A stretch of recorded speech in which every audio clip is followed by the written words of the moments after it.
সম্মানিত দর্শকবৃন্দ, আমরা এখন কথা বলবো বাংলাদেশের সুপারস্টার তরুণ উদীয়মান ক্রিকেটার তামিম ইকবাল খান সম্পর্কে, যিনি তার সফলতা দিয়ে আমাদেরকে অসংখ্যবার মুগ্ধ করেছেন। তার ব্যাপারে না বললেই নয়। তিনি এখন বাংলাদেশের ক্রীড়াঙ্গনের একটি উচ্চ পদ নিয়ে আমাদের সামনে উপস্থিত হয়েছেন।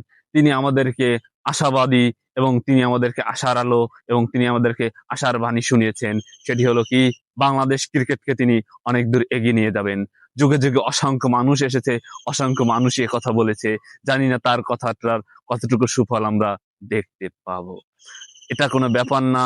গতকাল তার সুনামের প্রথম পর্যায়টি যাত্রা শুরু করলো বাংলাদেশ এবং নিউজিল্যান্ডের মধ্যে, যেখানে বাংলাদেশ সামান্য, অতি ক্ষুদ্র সামান্য কিছু রানে পরাজয় বরণ করছেন। এটা কোনো ব্যাপারই না।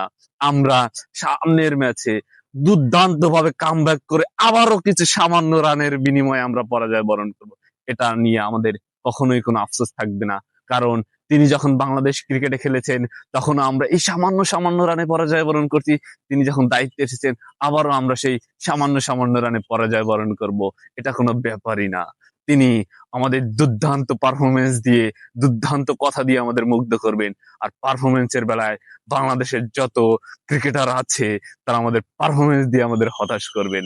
আর আমরা পরের ম্যাচ আবারও দুর্দান্ত ভাবে টিভির সামনে মোবাইলে বসে খেলা দেখবো, মোবাইলের সামনে বসে খেলা দেখবো। আবারও তারা আউট হবেন, প্রত্যেকটি বলে টেনশন কাজ করবে, প্রত্যেকটি বলেই আউট হওয়ার টেনশন কাজ করবে। এইটা নিয়ে আমরা আবারও টিভির সামনে বসবো, যেন তারা খুবই দুর্দান্ত ভাবে অল্প কিছু রানের বিনিময়ে পরাজয় বরণ করেন। ধন্যবাদ সবাই।